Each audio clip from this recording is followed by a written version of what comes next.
कबीर की साखियाँ।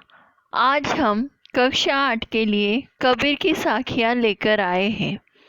कबीर की साखियाँ नीतिपरक है, जीवन हेतु कुछ न कुछ संदेश देती है। आप सोच रहे होंगे कबीर के दोहे होते हैं, फिर साखी क्यों कहा है? क्योंकि साखी शब्द का अर्थ है प्रत्यक्ष रूप, अर्थात उन्होंने समाज में जैसा देखा वैसा ही कहा। वे समाज में मैली कृतियों, जातीय भावनाओं और बाह्य आडंबरों को समाप्त करना चाहते हैं। इसलिए अपने दोहों में कभी नए सीख देनी चाहिए कि हमें साधु संतन के से ज्ञान प्राप्त करना चाहिए। उनके जातीय स्वरूप को जानने की इच्छा नहीं रखनी चाहिए। यदि कोई अपशब्द कहे तो मौन रहना चाहिए। किसी को निर्बल नहीं समझना चाहिए एवं हमें अपने स्वभाव को निर्मल और शांत बनाए रखना चाहिए। तो चलते हैं हम लोग अभी कबीर की साखियाँ पढ़ने। जाति न पूछो सात की, पूछ लीजिए ज्ञान। मोल करो तरवार का, पड़ा रहन दो मैन। आवत गारी एक है, उल्टत होई अनेक। कह कबीर नहीं उलटिए, वही एक ही एक। माला तो कर में फिरे, जीभी फिरे मुँह माही। मनवा तो दहु दिसी फिरे, यह तो सुमिरन नाही। कबीर घास न नीजिए, जो प्याऊ तली हुई। उड़ी पड़े जब आँख में, खरी दुधली हुई।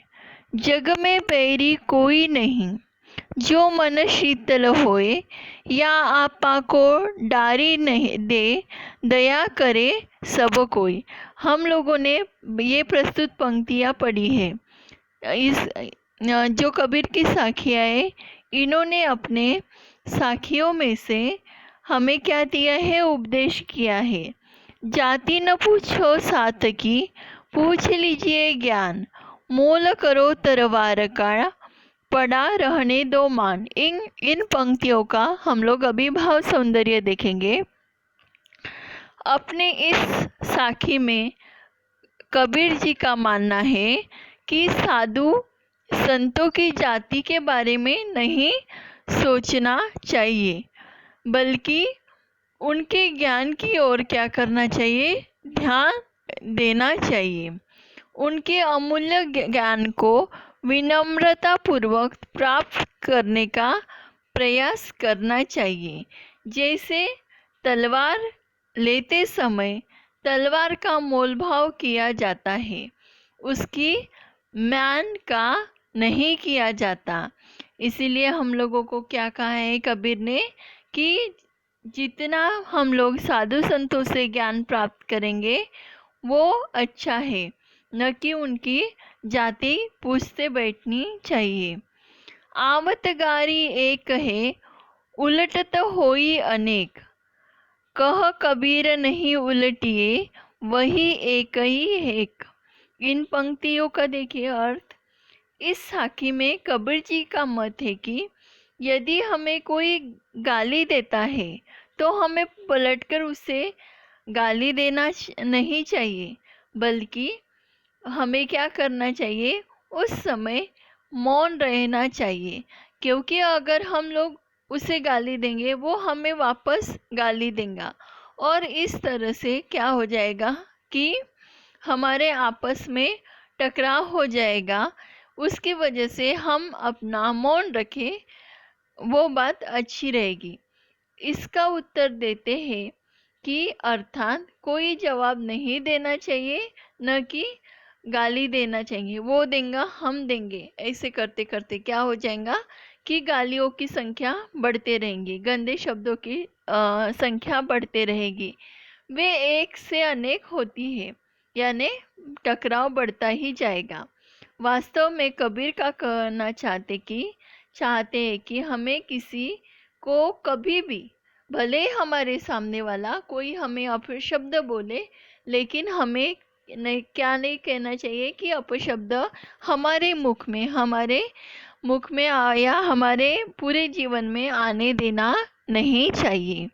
माला तो कर में फिरे, जीभी फिरे मुख माही, मनवा तो दहु दिसी फिरे, यह तो सुमिरन नहीं। प्रस्तुत इन पंक्तियों में कवि ने प्रभु भक्ति का उल्लेख करते हुए कहा है कि माला का मन का तो हाथ में फिर रहा है, जिह्वा मुख के अंदर है और मन दसों दिशाओं में भटक रहा है। तो ऐसे में उसकी चंचलता पर अंकुश न होने के कारण हमारी भक्ति व्यर्थ चली जाती है।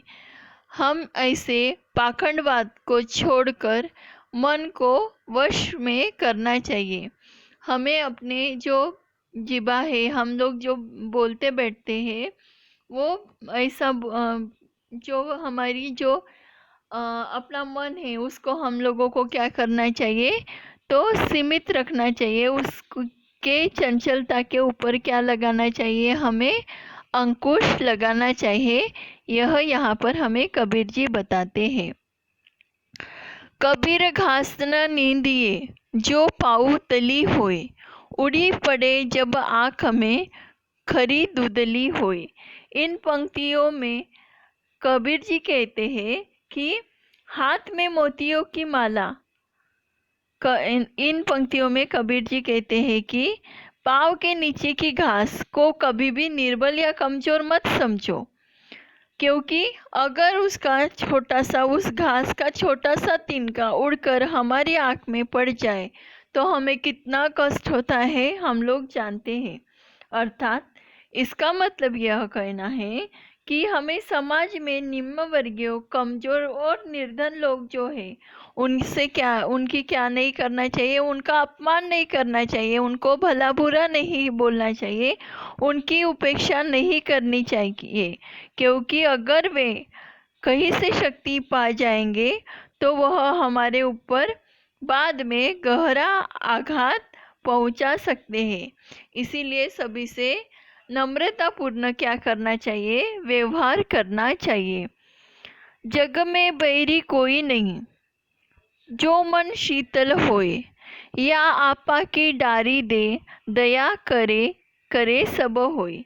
इन पंक्तियों में कहा कबीर जी को कहना है कि अपनी इस साखी में कबीर कहते हैं कि यदि कोई व्यक्ति शांत और निर्बल है, मन से शांत है और निर्बल है, तो संसार में उसका कोई भी शत्रु नहीं हो सकता। इसीलिए मनुष्य को अपने अंदर का अहंकार त्याग देना चाहिए, क्योंकि अहंकार का त्याग करने से मनुष्य का जो स्वभाव छल कपट वो उसके स्वभाव में नहीं आता है। और अगर अपना हृदय अपना मन पवित्र हो तो क्या होता है कि कोई भी हमारे ऊपर क्या नहीं कर सकता, कोई भी हमारे ऊपर कुप्रभाव नहीं कर सकता, हमारे हमारा क्या नहीं कर सकता, कोई भी आघात नहीं कर सकता। यहाँ पर हमने कबीर की जो साखियाँ थी वह पढ़ी। यहाँ पर कबीर जी का कहना है कि वर्तमान समय में सत्य प्रतीत होता है, क्योंकि समय कोई भी शाश्वत मूल्य की कभी समाप्ति नहीं कर सकता। ये तथ्य आज भी उतने ही सत्य है जो पहले के इसमें थे। हमें ज्ञान प्राप्त करते समय विद्वान की जाति को नहीं पूछना चाहिए, हमें क्या करना चाहिए, तो उसका जो ज्ञान है उसे क्या करना चाहिए, उसका स्वीकार करना चाहिए। बल्कि ना कि वो ऐसा कह रहा है या वो कुछ भी ज्ञान देता है, वो निचले जाति का है, उसका ज्ञान को क्या मानना, यह नहीं सोचते बैठना चाहिए। तो हमें क्या करना चाहिए, जो अच्छी बातें हैं उनको अपने जीवन में अंगीकारना है, उनको अपने जीवन में क्या देना है, स्थान देना है। तो प्रस्तुत कबीर की साखियाँ, यह कविता हमने पढ़ी और इसमें जो भी महत्वपूर्ण बातें बताई गई थी, जो भी ज्ञान रूपी ज्ञान दिया था, वह हमने अपने जीवन में क्या करना है, प्राप्त करना है, अंगीकारना है। तो चलिए अब हम ये कबीर की साखियाँ ये समाप्त करते हैं। और इसमें अगर आप लोगों को कोई भी डिफ़िकल्टी आती है या कोई कठिनाई आती है तो आप पूछ सकते हो। Thank you students.